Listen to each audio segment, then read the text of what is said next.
in our today's discussion we will continue from 1.4 optimum of the consumer. So after completing this section, you are expected to state the necessary conditions for consumer optimum. Show graphically the optimum position. Discuss the effect of changes in income on consumer optimum. And also analyze the changes in consumer optimum due to changes in price of goods. So when we say consumer optimum or optimum of the consumer, it may be directly related with the consumer equilibrium. So we will see this in detail. So consumer seeks to maximize utility. Consumer used or seeks to maximize utility or satisfaction by spending his or her income on goods and services. Ega akkuma kanaan dura kaasaa turre fayyadamaan tokko yookiin immoo shammaaj kan jennu suni kan inni barbaadu maalidha? Satisfaction yookiin utility isaa dabaluudha. Inkaamii qabu sanaan gatii meeshaa amma jiru sanarratti hundaa'ee amma danda'ametti maal baay'isuudha? Satisfaction yookiin itti quufinsa isaa baay'isuudha jechuudha, dabaluudha jechuudha. So they maximize utility by using or by trying to attain the highest possible indifference curve. Egaa akkuma kanaan dura kaasne indifference curve origin irraa ammoo ol siqaa deemu highest indifference curve highest maximum utility qaba jenne irraa yookiin immoo highest yookiin maximum utility qaba jenne irraa kanaaf egaa on the given budget line the maximum utility attained at the highest possible indifference curve kan nu jennuuf kanaaf jechuudha. The preferences of a consumer indicated by the indifference curves and the budget line specifies the different combinations of X and the Y which the consumer can purchase with the limited income. Asirratti egaa preference yeroo jennu egaa filannoo yookiin immoo wantoota jiran keessaa kan caalchifannu jechuu dandeenya. Kanaafuu kan namni tokko caalchifatu immoo kan inni itti ibsu maalidha? The indifference curves and the budget line specifies the different combinations of X and Y. Kanaafuu egaa combination X fi Y garaa garaa irratti kana jechuun combination yeroo jennu iddoo tokkotti X'n caaluu danda'a, X baay'ee fi Y muraasa ta'uu danda'a. Iddoo tokkotti immoo Y baay'ee fi X muraasa ta'uu danda'a. Iddoo tokkotti immoo baay'inaan illee akkuma sana X's Y's walumaa qixa akkatti fayyadamu ta'uu danda'a jechuudha. So which the consumer can purchase with the limited income jennee fudhachuu dandeenya jechuudha. Kanaafuu inkaamii murtaa'aa ta'een kan namoonni filannoo ofii godhatanii fayyadaman sana egaa maal jechuu dandeenya? Fedhii preference namoota sanaa ibsa jechuu dandeenya jechuudha. Akkuma kanaan dura kaasaa turre yaa preferencein maalidha? Filannoo namaa jechuudha. Inni tokko kan biraa fedhuu danda'a, inni tokko kan biraa fedhuu danda'a. Kanaaf combination yookiin meeshaalee garaa garaa waliin fayyadamnu inni tokko biraatti caalchisee fayyadamuu danda'a, inni tokko immoo wal qixa fayyadamuu danda'a yoo meeshaalee man fakkeenyaaf fudhanni. Inni kaan immoo kan biraa akkuma kanatti filannoon garaa garaa ta'a jechuudha.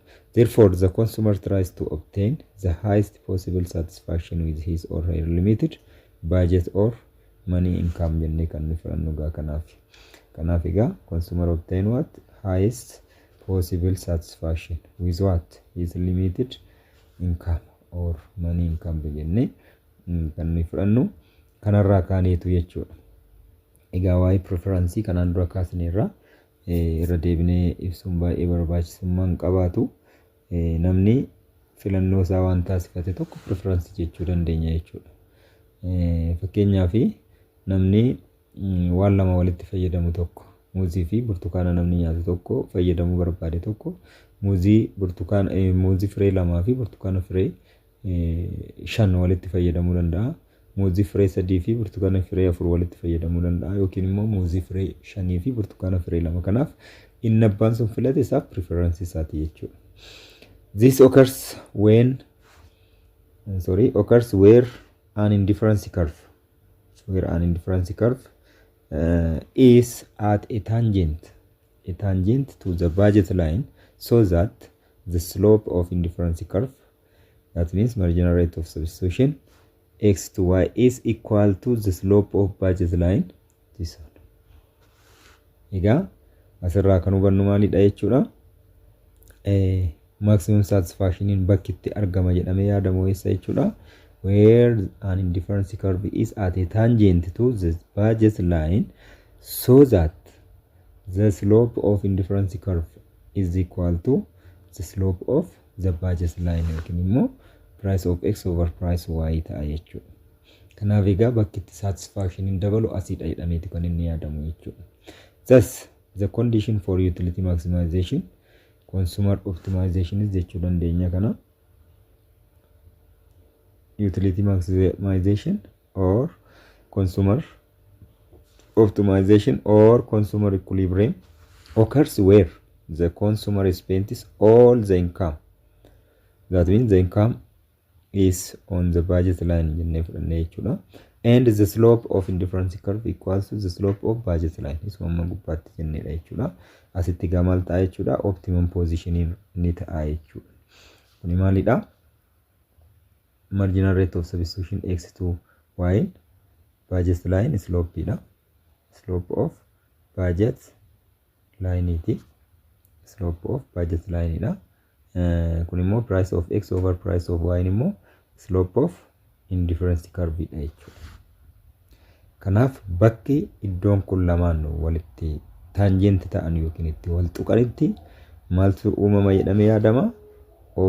Utility maximization yookiin consumer optimization yookiin immoo consumer equilibrium kan jennu bakki itti quufinsi namaa olaanaa ta'a jedhamee itti yaadamudha jechuudha. Yookiin immoo profit consumer maximized ta'a jedhamee bakka itti yaadamudha jechuudha. Note that the consumer cannot purchase any bundle lying above and to the right of the budget line. Kanaaf egaa asitti maalidha jechuudha. Namni konsumariin tokko itti fayyadama meeshaadhaaf namni bitatu tokko namni itti fayyadama bitatu tokko maaliin fayyadamu jechuudha. Cannot purchase any bundle lying above or to the right of the budget line jedheetu kana jechuun maalidha? Budget line tokko yoo jiraate budget line yoo jiraate as fakkeenyaaf budget line fakkeenyaaf kana yoo ta'e kanaaf kun budget line dha jennee yoo fudhanne budget line jennee yoo fudhanne namni tokko amma inni itti consume godhu amma sarara kana keessaati malee sarara kanaan alatti humna qabuun inkaamii qabuun gatii meeshaa jiruuni kanarraa akkas bahee yookiin immoo kanarraa ol fakkeenyaaf akkas yoo jennee kana fudhanne consume gochuu hin danda'u jechuudha. Sababiin isaa maaltu sadaangessaa? Inkaamiin isa sadaangessaa, pricing isa sadaangessaa jechuudha. This is true because indifference curves above the region of the budget line are beyond the reach of the consumer. Kanaaf egaa indifference curve budget line dhaan hala jiru yoo karaa in terms of indifference curve dhaanis immoo ibsine maal ibsa jechuudha. Budget line dhaan hala yookiin immoo karoora budget keenyaan alaadha.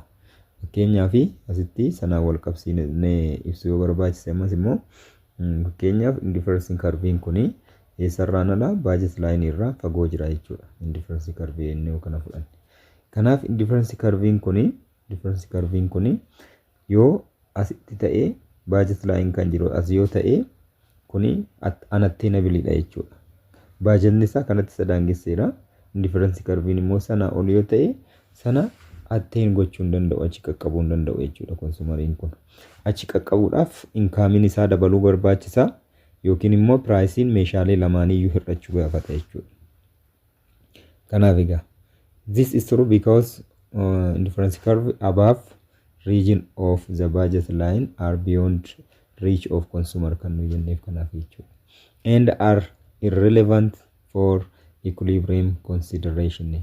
Equilibrium consideration yookiin immoo equilibrium ibsuudhaafis hin danda'amu jechuudha. Equilibrium kan nuyi jennu iddootti sararri indifference curve fi sararri kan budget line itti wal tuqan.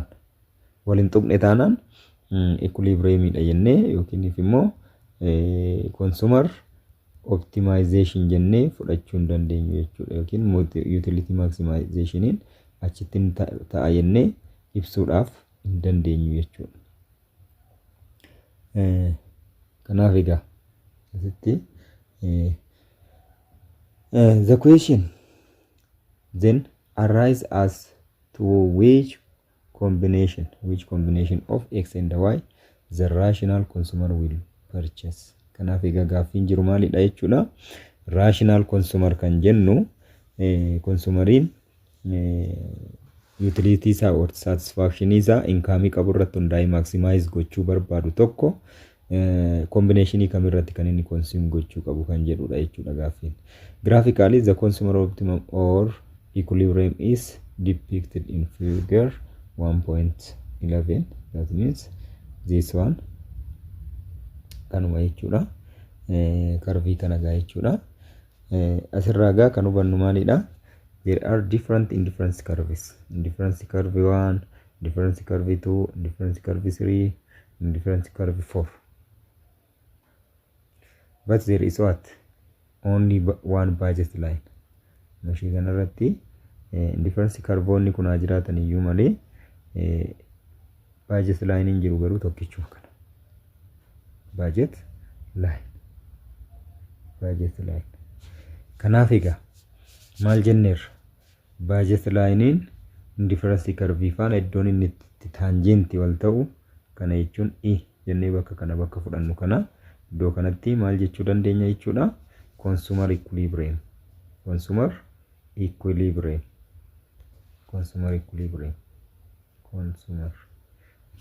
jechuu dandeenya jechuudha. Consumer equilibrium kan jennuuf immoo maaliif jechuudha?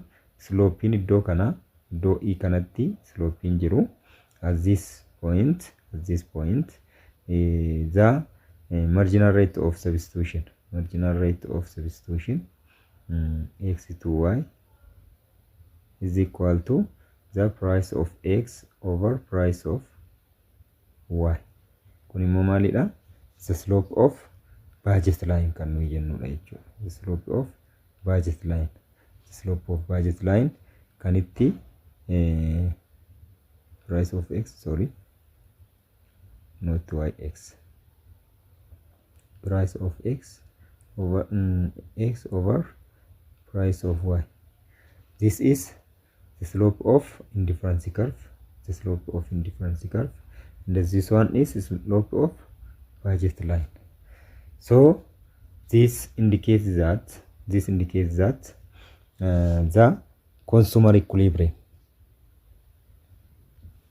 the point at which the indifference curve is equal to budget line, or the point at which they are tangent to each other. Equilibrium budget line and indifference curves are tangent to each other jennee fudhachuu dandeenya. Kanaaf egaa consumer maximization yookiin consumer equilibrium kan itti ta'eera jennee yaadnu isa jechuudha iddoo kanatti jechuudha. Eessa?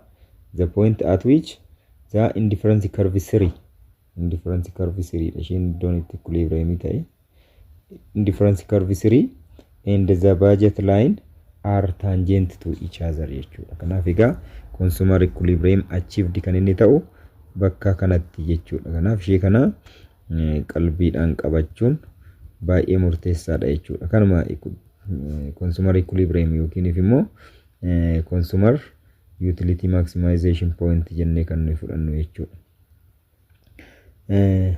Ibsa dabalataa yoo barbaachisa sitti at point A egaa olafa at point A kana jechuudha. Point A on budget line the consumer gets indifference curve 1 egaa achitti kan inni darbu jechuudha. Kana jechuun kutee darba malee tangent miti kan inni ta'ee jiru. But at point A kan nuyi arginu maanni level of satisfaction ni inni argatu point A irratti kan indifference curve waaniti jechuudha, which is near or approach to at the origin. Kanaaf egaa amma originitti dhiyaachaa deemu immoo level of satisfaction isaa xiqqaadha, gadaanaadha jenneerra.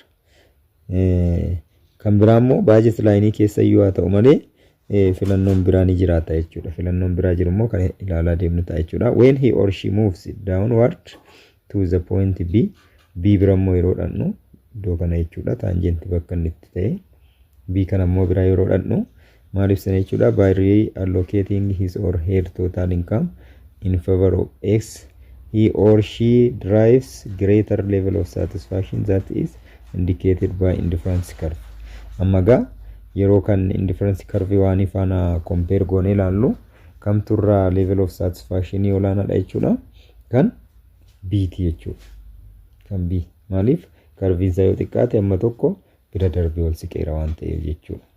Kanaaf akkasumatti yeroo itti fufaa deemame yeroo itti fufaa deemne E bira dhufna ammoo E bira yeroo dhufnu maal argina jechuudha? Moving further asirratti osoo sabran gahin indifference curve tu kana yoo fudhanne point B irratti point B is preferred to point A. Kanaaf egaa lamaan isaanii wal bira qabne ilaalle yookiin point A fi point B yookiin indifference 1 fi indifference curve tu kamturra filatamaadha, which one is more preferred jennee fudhanne indifference curve tu or point B is more preferred than the point A jennee fudhachuu dandeenya jechuudha. Sanuma yoo itti fufne moving from further down to point E as yoo dhufne jechuudha. Point E kana bira yoo dhufne the consumer obtains the largest or greatest level of satisfaction. Egaa asitti greatest level of satisfaction in bakka itti argamudha jechuudha.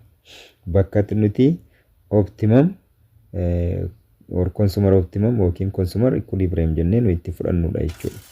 Relative to other indifference curves yeroo kam faana wal madaallu indifference curve 1 indifference curve 2 faana yeroo wal bira madaallu bakkatti satisfaction olaanaa argannudha jechuudha. Isa qofa miti indifference curve 4 faana yeroo wal faana madaallu kan itti bakka olaanaa yookiin satisfaction olaanaatti argannu indifference curve 3 dha jechuudha. Sababiin isaa indifference curve 4 origin irraa achaa fagaatullee achaa siqaa deemullee malee budget line keenyaan ala jechuudha. To consume as the indifference curve 4 we need to increase our income or the price of the commodities must be what decreased ta'uu qaba jechuudha. Kanaaf kun hin taane taanaan garuu asirratti kan nuyi ilaallu maalidha? Maximum utility kan nuyi itti argannu at point E or the point at which the indifference curve 3 is equal to our budget line jechuudha. Ishee kana sirriidhaan qabachuu barbaachisti jechuudha. The other one is point G. Point G. Where is point G? Yes, point G outside the indifference curve. Sorry, indifference, not the indifference curve, outside the budget line. So combination represented by points like G are beyond the reach of the consumer or unattainable with the existing income and the price of goods. Egaa yaaduma nammasiniif kaaseedha kuni bakka G kana yoo fudhanne yookiin immoo akkuma walii galaatti indifference curve 4 kana yoo fudhanne it is beyond what our budget line. Sarara price line yookiin budget line keenyaan ala jirudha jechuudha. Kanaaf bakka kanatti consume gochuudhaaf income keenya dabaluu qaba jechuudha. Yookiin immoo gatiin meeshaalee dabalee hanga sadarkaa sanaatti bituu danda'uudhaan qabna jechuudha. Kanan taane taanaan garuu it is unattainable jenneetu fudhanna jechuudha. Ijaa olaanaa ta'e ijaa baay'ee guddaa ta'ee fi utilitiin keenya maximized bakka itti ta'u yookiin immoo consumer equilibrium jennee fudhachuu hin dandeenyu jechuudha. Let's continue. The point, another point which may be including, therefore the point E, which represented by or represented by combination A, X and Y is the preferred position by the consumer, since he or she attains the highest level of satisfaction with his or her reach, and point E is known as point of consumer optimum. Kanaaf egaa point of consumer optimum kan nu jennu guys jechuudha point E, the point at which the indifference curve is tangent to the budget line jennee fudhachuu dandeenya jechuudha. This equilibrium occurs at the point of tangency between the highest possible indifference curve and the budget line. Put differently, equilibrium is established at the point where the slope of a budget line is equal to the slope of indifference curve. Kana gaa dabalee isinitti mira waan ta'eef kanumaan ilaalla jechuudha. The other one is effects of changes in income in the price of on a consumer's equilibrium. Amaga income yoo jijjiirame akkasumas immoo income keenya yookiin gatiin meeshaalee yoo jijjiirame consumer equilibrium maal ta'asa jedhamu asitti ilaaluu barbaachisa jechuudha. Sababiin isaa faaktaroonni jiran kamidha yoo jennee fudhanne faaktarii sadiitu jira asirratti. Kani consumption keenya affect gochuu danda'an jechuu fudhachuu dandeenya. Yookiin immoo level of satisfaction keenya affect kan godhan keessaa jechuudha. Isaanis egaa maalinni akkuma kanaan dura kaasne income of the consumer ta'uu danda'a. Price of the two commodities dha kan biraa jechuudha. Commodity X and commodity Y jennee warra ibsinu sana jechuudha. Now we know how to arrive at the consumer optimum position. Amma gaasirraa optimum position yookiin immoo consumer equilibrium akkamitti akka argannu adda baafattaniitu jennee yaadna. The next question is to study how this consumer optimum position changes when the income of the consumer changes or the price of the goods change jennee ibsuu dandeenya jechuudha. Kanaaf egaa consumer optimum keenya edda arganne kun immoo akkamitti jijjiiramuu danda'a jedhamu kan ilaallu ta'a jechuudha. Note changes in income and the prices of the two goods are the main factors that causes a change in the position of the budget line and hence optimum position jennees ibsuu dandeenya jechuudha. Kanaaf egaa faaktaroota jechuudha warri kuni. Faaktaroonni kuni income, price of the two commodities suma dura jenne jechuudha. Let us first consider the effect of a change in income on the equilibrium of the consumer, all other things remaining constant. Kanaaf egaa amma dursa kan ilaallu maalidha jechuudha. Change in income akkamitti consumer optimum jijjiiruu danda'a jedhamu ni ilaalla jechuudha. From our discussion on the budget line, we noted that an increase in the consumer's income, all other things held constant, results in upward parallel shifts of the budget line. Egaa armaan olitti akkuma ilaalle income nama yeroo dabalu akkasuma immoo budget line keenya isuma jalaatiin sarara duraatiin yookiin line duraatiin parallel bifa ta'een it shifts towards the right jenneerra. Kana jechuun inni dabala jechuudha. Kana jechuun amma meeshaalee bituu keenya dandeettii meeshaalee bituu keenya ni dabala jechuudha. Kanaaf egaa income akkamitti affect godhu laallee jirra jechuudha budget line. This allows the consumer to buy more of two goods. Egaa fakkeenyaaf yeroo deebiidhaan ilaaluu barbaachise kun budget line yoo ta'e budget line keenya inni dura yoo asitti Y ta'e inni asitti immoo X yoo ta'e income keenya dabaluu isaatiin budget line keenya outward shift ta'a jechuudha, which is parallel to the original one jechuudha. Kanaaf egaa asirraa gara kamitti jijjiirame jechuudha, gara achaanutti jechuudha. Kanaaf asii namni tokko waan tokko 8 bita yoo ta'e yeroo asitti jijjiiramu 10 yookiin sanaa ol asitti 15 bita yoo ta'e asitti immoo 20 bituu danda'a jechuudha. Kun immoo maalirraa ka'ee fudhatame yookiin sadarkaa kana ga'e jennee fudhanne inkaamii yookiin galiin nama sanaa dabaluurraa kan dhufedha kan jedhu ibsuu barbaada jechuudha. This allows the consumer to buy more of the goods kan jennis kanaafi. On the contrary, when the consumer's income falls, ceteris paribus jechuun egaa other thing held constant jenneerra akkuma kanaan dura. So the budget line shifts downward remaining parallel to the original one. Amma egaa inkaamiin yeroo hir'atu maal ta'a jedhuu fi akkuma kanaan dura ilaalle ammas inkaamiin nama tokko yeroo hir'atu budget line isaa yoo duraanas ture asitti x yoo jenne asitti y yoo jenne amma immoo inkaamiin isaa hir'achuu isaarraa kan ka'e maal godha jechuudha. The curve shifts to towards left jechuudha.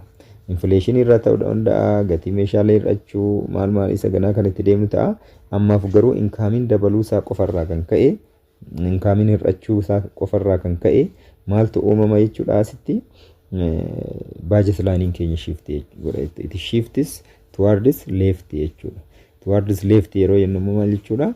It decreases the amount of the goods and services that we can purchase become decreased ta'a jechuudha. Kanaaf egaa asii gara gadiitti shift ta'e jechuun karaa biraatiin ammi nuyi baay'ina meeshaa nuyi binnu sana ni hir'ata jechuudha. Asitti 20 yoo binna yoo ta'e asitti 10 qofa ta'uu danda'a jechuudha. Asitti 30 bitataa turre yoo ta'e asitti immoo 15 ta'uu danda'a jechuudha. Kana jechuun our purchasing power become what? Decreased ta'e jechuudha. Yookiin immoo purchasing ability keenya gadi bu'ee jechuudha. Sababii maaliitiif inkaamiin keenya hir'atuuf jechuudha.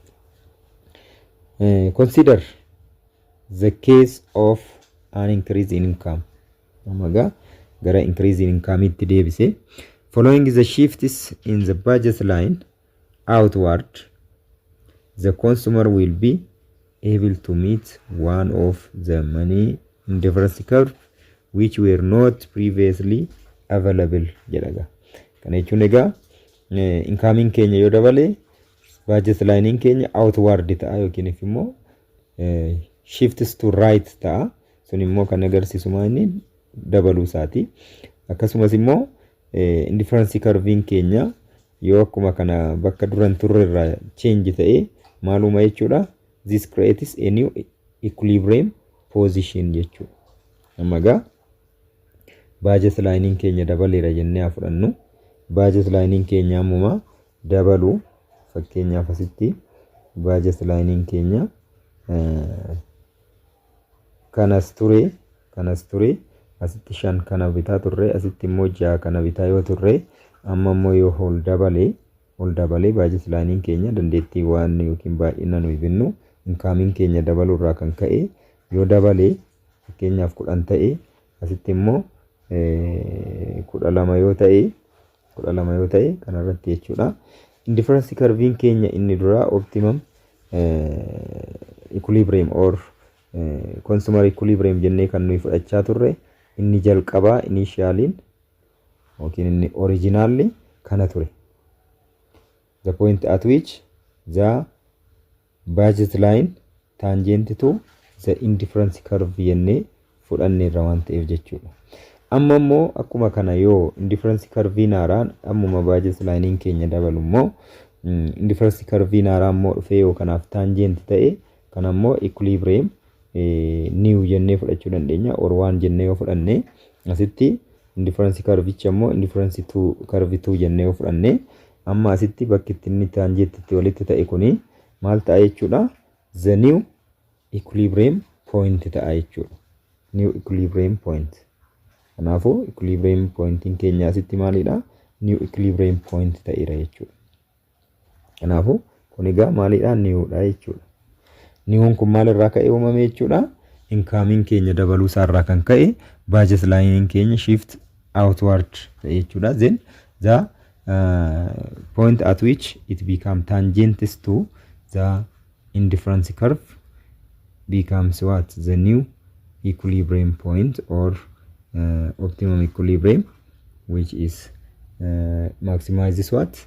The consumer's satisfaction jechuudha. Kanaaf egaa isa duraaf isa booda wal bira qabnee ilaalle kamtu level of satisfaction highest qaba jechuudha. Indifference curve tuun kan irratti tangent ta'e yookiin immoo E1 kana jechuudha. Kanaaf highest level of satisfaction qaba jechuudha. When compared with the first one and this have what the lowest level of satisfaction jechuudha. Kanaaf akka kanatti adda baafamuu danda'u jennee fudhachuu dandeenya. Ittaansee giraafii asirra nuu kaa'ameen bal'inaan irra deebi'amee ilaaluun ni danda'ama. Then we have several consumer optimum positions following the change in income known as shown in figure 1.12. So graafikii armaan gaditti ilaaluu dandeenya jechuudha. Gara graafichaatti osoo hin bu'in dura asitti maal ilaaluu dandeenya? The point R and S shows that the new optimum point is following the increase in income jedha jechuudha. Kanaaf egaa karvicha irraa kan gadi buunee ilaallu ta'a jechuudha. R fi S kan inni agarsiisu maalidha jedha? New optimum point dha kan inni agarsiisu jedheetu kan inni fudhatu. If we connect all the points representing equilibrium markets baskets corresponding to all possible levels of money income, the resulting curve is called income consumption curve jennee fudhanna jechuudha. Amma egaa akkuma kanatti itti fufinsaan funoo asirratti akkuma ilaallutti jechuudha. Kun budget line keenya isa jalqabaati. Kun immoo budget line keenya isa biraadha. Kun immoo budget line keenya amma inkaamiin dabalaa deemedha. Indifference curve kan tokkoon tokko akkasumatti jira. Indifference curve 1, indifference curve 2, indifference curve 3 jecha deemuu dandeenya jechuudha. Tarii asirratti indifference curve 1 kan jedhe kun dogoggora. Indifference 1 inni jalqabaa yoo ta'e, inni lammaffaa indifference curve 2 jennee fudhachuu dandeenya. Sababiin isaa tokko ta'uu hin danda'u waan ta'eef. Lammaffaa indifference curve 2, sadaffaa indifference curve 3 jennee akka kanatti ibsuu dandeenya. Sana booda gaa bakki itti tokkoon isaanii tangent waliif ta'an kun budget line fi indifference curve kun jechuudha. Sanarratti yoo sarara uumnee pointoota kana yookiin bakka isaan tangent itti walii ta'an kana wal qabsiisne, this point can be considered as what the income consumption curve jennee fudhachuu dandeenya jechuudha. Sababiin isaa consumption curve kun kan isaan jijjiiramaniif maaliif income keenya change ta'uu sarara kan ka'edha jechuudha. Kanaaf the income consumption curves is locus of consumer equilibrium points resulting from the change in incomes or consumers incomes set risk curves jennee fudhachuu dandeenya. Other things or all other things held constant, this change occurs because of what? Because of the consumer's income. Because of these different locuses or points or tangents of budget line and the indifference curves can be known as the income consumption curve. So simply you can draw in this way. Kanaaf egaa asirraa kan nuyi arginu gaa maalidha? Bakka adda addaatti taanjentii uumamedha. Taanjentii sanaan tokkoon tokko irratti immoo sarara sana yeroo akkasitti ol baasne immoo income consumption curve kan jenneef egaa maaliif sababa inkaamiin change ta'eef karvoonni kun uumaman kan jedhu yaadaan qabachuun barbaachisaadha jechuudha. So this figure indicates in general the income consumption curve and also it shows what? The tangent point at which the budget line and the indifference curves are tangent to each other and the consumption maximized. Sanaafu bakkatti consumption maximized ta'uudha jennee fudhachuu dandeenya jechuudha. So figure 1.12 shows the income consumption curve of normal commodity case jennee fudhachuu dandeenya jechuudha. Egaa normal goods yeroo jennu maal jechuudha? The normal goods are goods for which consumption increases with income. Egaa akkuma beekamu meeshaaleen yeroo incoming keenya yookiin galii keenya dabalu nus daballee fayyadamnu normal goods jennee fudhachuu dandeenya. Fakkeenyaaf example meat and milk. Fakkeenyaaf kan akka foonii fi aannanii fakkeenya fudhachuu dandeenya jechuudha. Kan biraa there are other goods called inferior goods.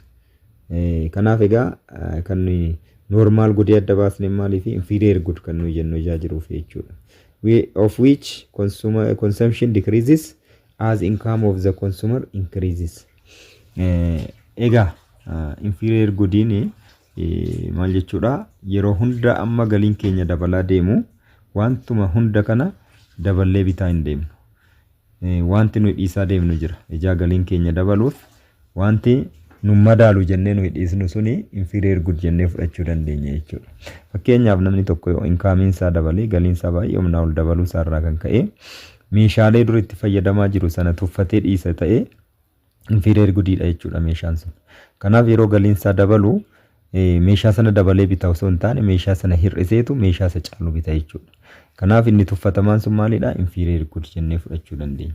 Fakkeenya tokko fudhannee namni tokko galiin isaa gadaanaa ta'uu isaa irraa kan ka'e firaashii cidii bitee fayyadama yoo ta'e galiin isaa yeroo dabale ammas dabalee firaashii cidii bitee itti fayyadama miti. Isa kamitti darba jechuudha? Firaashii sponjii kan isa caalu yookiin normal goods bitatee itti fayyadama jechuudha. Sababiin inni isa cidii sana dabalee hin binneef maalii fi galiin isaa ijaa dabaleef qofa osoo hin taane galiin isaa dabaluun suni maal ibsa jechuudha? Maal fide jechuudha? Wantoota tuffatamoo yookiin immoo osoo hin jaallatin itti fayyadamnu akka dhiisnu nu godha jechuudha. Kanaaf ammuma galiin keenya dabalu meeshaalee lafarra jiru kana hunduma daballee binna miti jechuudha. Kanaaf egaa kan nuyi asaa jirru normal goods yoo ta'edha. Waa'ee income consumption curves yoo fudhanne waa'ee budget line if indifference curves yookiin immoo consumer equilibrium jennee kan nuyi fudhannusi normal goods yoo ta'edha jenneetu malee inferior good ilaallatu jechuudha asirratti. Fakkeenya biraa asitti fudhateera. Traveling by bus or public bus is a typical example of an inferior good. Egaa namni tokko baasiidhaan deema yoo ta'e yookiin immoo baasii ummataatiin geejiba fayyadama yoo ta'e yoo galiin isaa dabalaa deeme maal ta'a? Yookiin taaksii gatii xiqqoo ol dabala waan ta'eef taaksii fayyadamee deema. Yoommoo isaa olis gatiin birrii humni isaa dabalaa deeme yookiin incoming galiin isaa dabalaa deeme raayidii fayyadamuu danda'a yookiin immoo konkolaataa ofii bitateet sanaan deema jechuudha. Yeroo sana maal ta'e jechuudha? Incoming isaa dabaluu irraa kan ka'e ammas baasii deddeebi'ee yaabbatu osoo hin taane baasii yaabbachuu dhiisa jechuudha. Sun immoo inferior goods ta'uu isaa irraa kan ka'e jechuudha baasii. Kanaaf inferior good kan jennu kanarraa akka ta'e hubachuun barbaachisaadha. Note that for some people traveling by bus could be a normal good if they were traveling on foot previously. Egaa innumtuu relative dha jechuudha. Namni tokko kanaan dura immoo yoo waan ittiin public baasii kanallee yookiin konkolaataa uummataa kanallee kaffalee yaabbachuu hin dandeenye yoo ta'e miilaan fayyadama yoo ta'e amma incoming isaa dabaluudhaan isaa fi baasii fayyadamu normal good illee ta'uu danda'a. Kanaaf relativity illee qabaachuu qaba asirratti jechuudha. Akka namaatti jechuudha.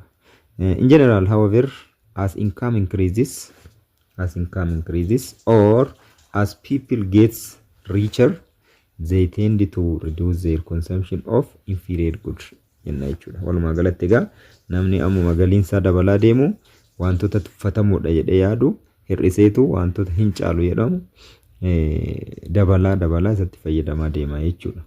Finally, a change in price of one or both of the goods changes the position of the budget line and hence affects consumer optimum jennee fudhachuu dandeenya jechuudha. Kanaaf egaa ammuma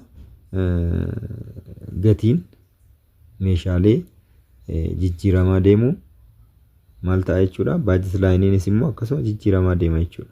Sun immoo consumer optimumis yookiin immoo consumer equilibriumis akka jijjiiramu ta'a jechuudha. Yookiin immoo bakka itti maximum satisfaction argamullee daddabalaa yookiin hir'achaa deema jechuudha. Kanaaf this process leads to a new curve called the price consumption curve jennee fudhanna jechuudha. Kanammoo which is discussed below in detail jira.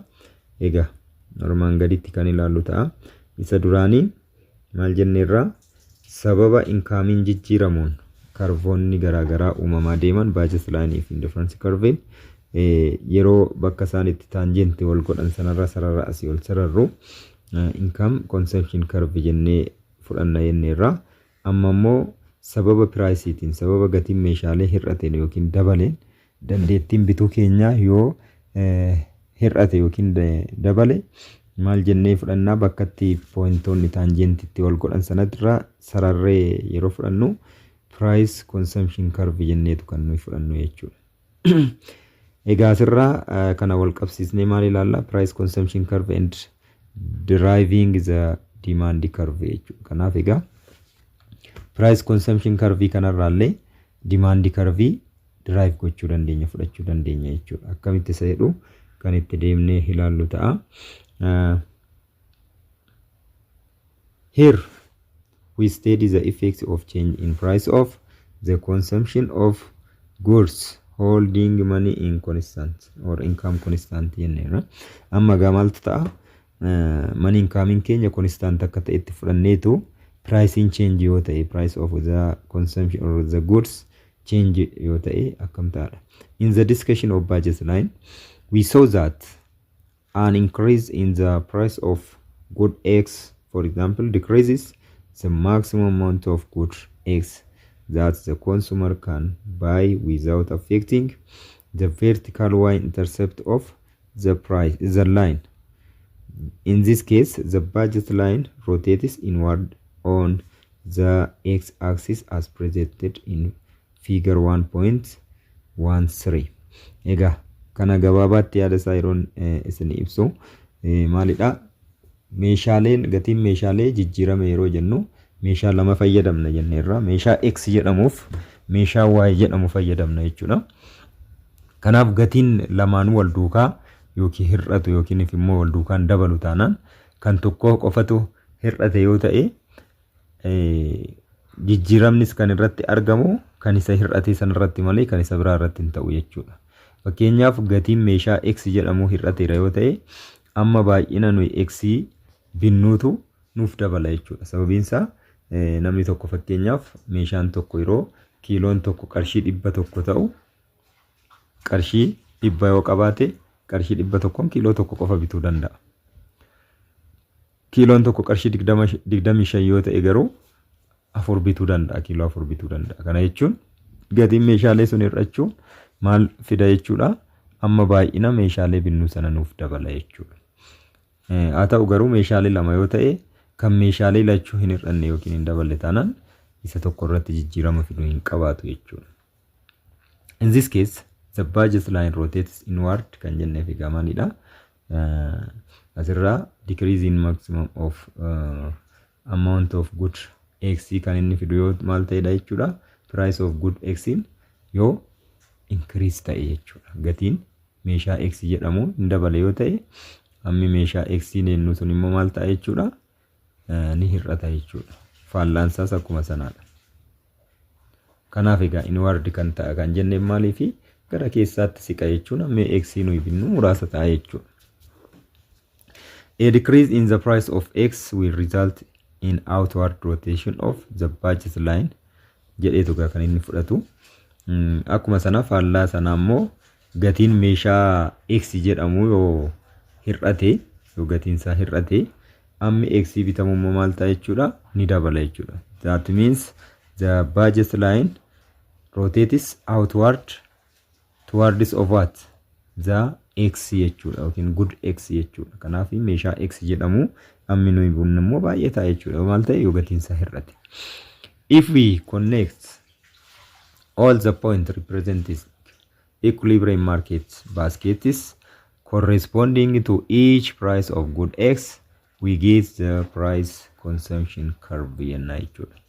Egaa pointoota jiran sana wal qabsiisne pointoota kan price fi akkasumas immoo difference curve irratti wal tangent godhan sana yeroo dhaqne sarara wal qabsiisne sararichi sun maal jedhama inni irra consumer price consumption curve yennee ibsina jechuudha. Asirratti price consumption curve is jennee isa kana ibsinu barbaachisa. Kanaafu price consumption curve is the locus of the utility maximization combinations of products that results from variations in the price of one commodity when other products prices, that means the income and other factors are held constant in different nature. Kanaaf egaa price consumption curve yeroo ibsinu maalidha jechuudha. Utility maximizing combination idha yookiin immoo satisfaction akkamitti dabaluu danda'a kan jedhu combination ibsuudha yookiin immoo walitti dhufeenya meeshaalee garaa garaa fayyadamnee itti qofinsa keenya dabalu kan ibsuudha jechuudha. This results with the variation in the price of one commodity. Kanaafu gatiin meeshaalee tokko jijjiiramuu irraa kan ka'edha jechuudha. When other products kanaaf meeshaan kan gatiin meeshaa biraa fi income yoo maal ta'an constant yookiin immoo jijjiiramuu baatan jechuudha. Gabaabumatti gaasitti kan inni kaa'ee jiru gabaabatti asitti ibsuu dandeenya. Gabaabatti yeroo ilaallu asii this point is point A, that means the amount of commodity A purchased. Kanaaf egaa budget line keenya asitti kan ibsu maalidha? Budget line A irratti amma y consume gochuu dandeenyu jechuudha. Income qabnuun gatii meeshaa y jedhamu irratti hundoofne amma nuyi y consume gochuu dandeenyu asitti yoo 50 ta'e 50 jechuudha. Amma gaa karaa gadiitii yoo laallee dakanaan deebinee as kana yoo laallee B1, B2, B3 jennee as keenya irraa kuni kan inni ta'e maal irratti hundaa'eeti jennee yoo fudhanne gatiin meeshaa X jedhamu kana B1 irra yeroo ta'u yoo maal ta'edha jennee yoo fudhanne yeroo gatiinsa hir'atu yeroo gatiinsa dabalu amma nuyi bituu dandeenyu muraasa jechuudha. Fakkeenyaaf B irratti yoo 10 ta'e asirratti 20 yoo ta'e C irratti immoo 30 yoo ta'e yeroo gatiin B baay'ee humnaa ol yoo ta'e price of B B1 maal ibsa jechuudha? Increased ta'uu isaa ibsa jechuudha. Olaanaa ta'uu isaati ibsa jechuudha. B2 immoo yeroo dhaqnu price of B2 immoo maal ibsa jechuudha? Kan B1 ifaan yeroo wal bira qabne ilaallu xiqqoo decrease ta'uu isaa kan inni ibsudha jechuudha. Decrease ta'uu isaa kan inni ibsu jechuudha. Kan faana yeroo wal bira qabne ilaallu B1 ifaan. Eeshi B3 faa bira yoo dhaqne immoo price of B3 yoo dhaqne immoo decreased ta'e jechuudha. Gatiin asirratti hir'achuu isaatiin ammi nuyi B binnu suni B3 binnu sun dabale jechuudha. Kanaaf budget line keenya dura gatiinsa kan X yeroo baay'ee olaanaa ture asirra ture. Gatiin meeshaa san hir'achuudhaan dabalee as ga'e. Ammas gatiin meeshaa kana dabalee hir'achuu irraa kan ka'e ammi bittaa keenya dhufe asirra ga'e jechuudha. Kana jechuun the curve or budget line shifts outward towards what? The X or good X, because of the only change is from the commodity X, not from the commodity Y, or not from what? The income of the consumer jechuudha. Kanaafi jijjiiramni kan jiru eessarra qofa ijaa ta'eef jechuudha. Income irra osoo hin taane, good Y irra osoo hin taane kan irra jiru eessarra jijjiiramni good x irra kan jiru jechuudha. Kanaaf egaa kan inni shift godhe kan yookiin immoo rotate ta'e karaa x qofa jechuudha. Sanuma irratti hundaa'ee maal arganne sararoota kana arganne. Indifference curve tokko, indifference curve lama, indifference curve sadii jennee akka kanatti taanjentii kan huumaa deeme kana arganne. Bakka isaan itti taanjentii wal godhan or the point of tangency of both curves, that means indifference curve and Burgess line, when we connect by using the line, and this line is known as what? Price consumption curve jennee fudhachuu dandeenya. Kanaaf pointoota kana iddoo isaan itti taanjentii wal godhan irratti sarara kana yeroo sararreedha kan egaa nuyi price consumption curve jennee ibsinu jechuudha. The same is true for what? For the good y. Itti fufnee kan ilaallu ta'a.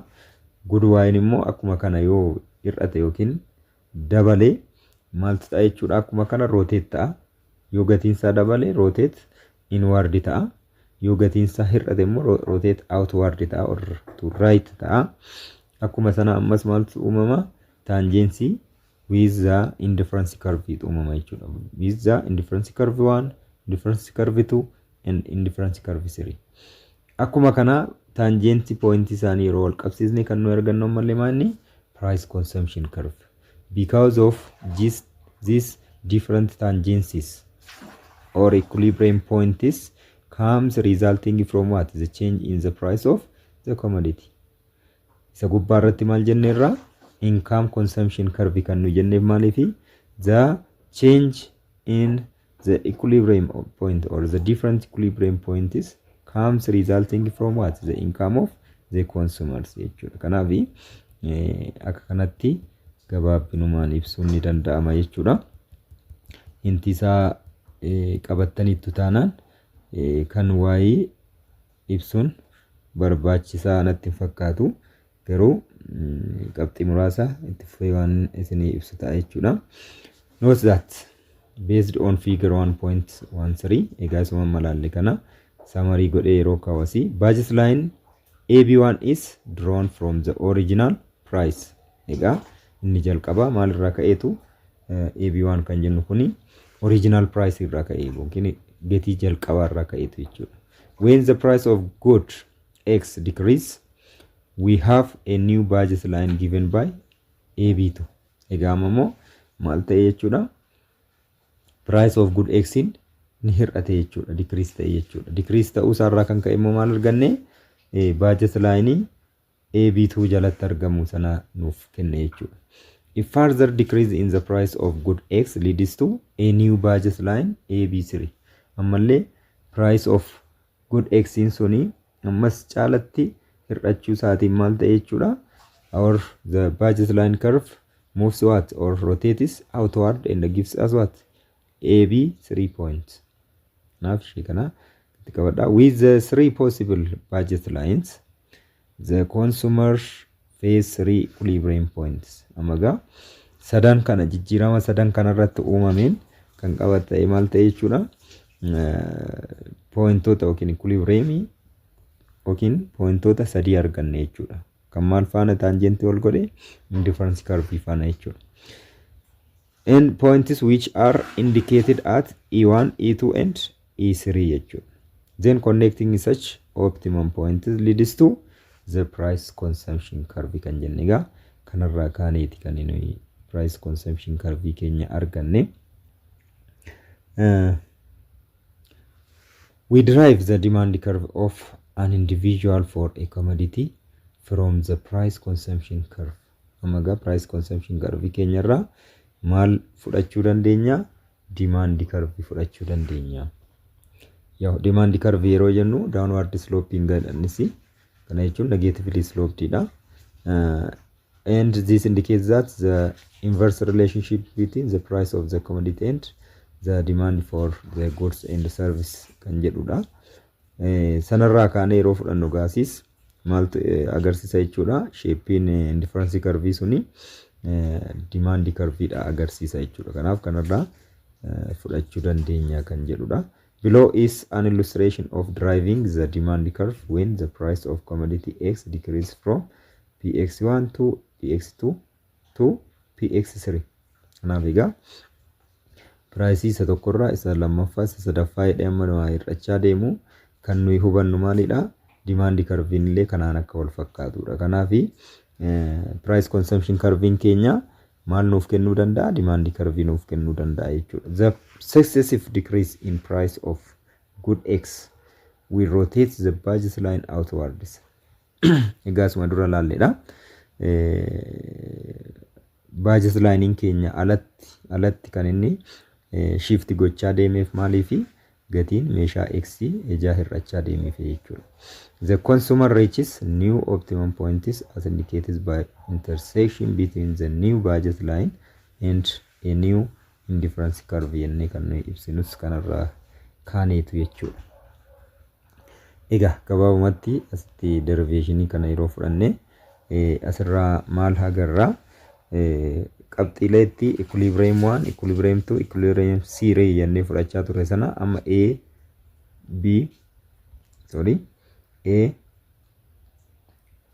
b and c jennee bakka buusneerra maal price consumption curve bakkatti uumame sanarraa yookiin immoo tangensii sanarraa jechuudha kanaaf kallattuma sanaan yoo asiin gadi dhufne a irraa yookiin immoo price isa jalqabarraa jechuudha akkasumas immoo price sattaanurraa yoo akkasumatti kallattiin gadi buufne yoo asiin price sadaffaarraa akkasumatti buusne asirraa kan nu argannu maalidha jechuudha kan nu argannu price garaagaraati kanaaf inni jalqaba price tokko price lama price sadii jennee yeroo akkasitti gargar keenyu asiin immoo price tokko kanannaa fudhannu asii x1 price 2 x2 price 3 x3 then by taking this price of x and the commodity x when we draw line from this and this line indicates or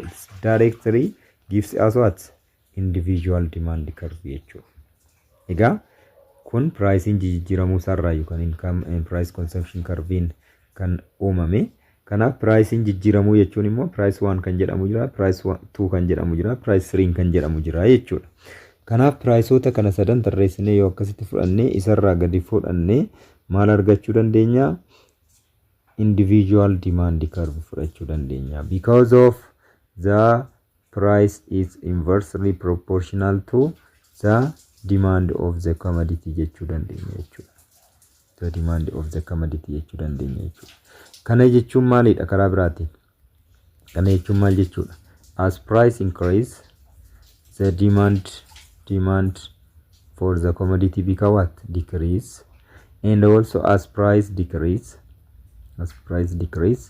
the demand for the commodity become what increase kanaafi faallaa walii ta'uu isaanii asirraa argina jechuudha faallaa walii ta'uun isaanii sun immoo maal godha jechuudha yeroo asiin gatiin hir'achaa deemu ammi meeshaa nuyi binnu dabalaa deema jechuudha fakkeenyaaf asii qarshii 25 yoo ta'e inni jalqaba 25 irratti namni tokko asii 5 qofa bite yoo jenne kiiloo 5 asii immoo 20 yoo 20 ta'e fakkeenyaaf px2 yoo 20 ta'e 20 yoo ta'e asirraa immoo kan nuyi binne immoo 10 yoo ta'e fakkeenyaaf ammi nuyi binnu dhufnee sadaffaa irratti px3 irratti immoo yoo gatiin meeshaalee birrii 15 ta'e birrii 15 yoo ta'e ammi nuyi binnu immoo asitti fakkeenyaaf yoo 20 ta'e kiiloo 20 yoo ta'e maal agarsiisa jechuudha amma gatiin meeshaalee hir'achaa deemu baay'inni amma nuyi meeshaa binnu immoo dabalaa deema jechuudha faallaa isaas immoo dhugaadha jechuudha kanaaf kan nuyi price consumption curve irraa demand curve or individual demand curve fudhachuu dandeenya draw gochuu dandeenya derive gochuu dandeenya kan nu jennee ibsineef kanarratti hundoofneetu jechuudha let's continue the lower panel of figure 1.14 shows how we can derive the demand for an individual consumer from utility maximization points. The demand curve is derived from the price consumption curve, which was constructed by changing the price of one of the two goods. Note that demand shows an inverse relationship between price of a good and quantity demanded at equilibrium. Kanaaf yaaduma nama isinii ibsedha kan inni asitti ibsaa jiru. Here is the unit summary. You can revise this again, and also there is a different exercise here, true false question, and also the choice part and the short answer part, including the part for workout part.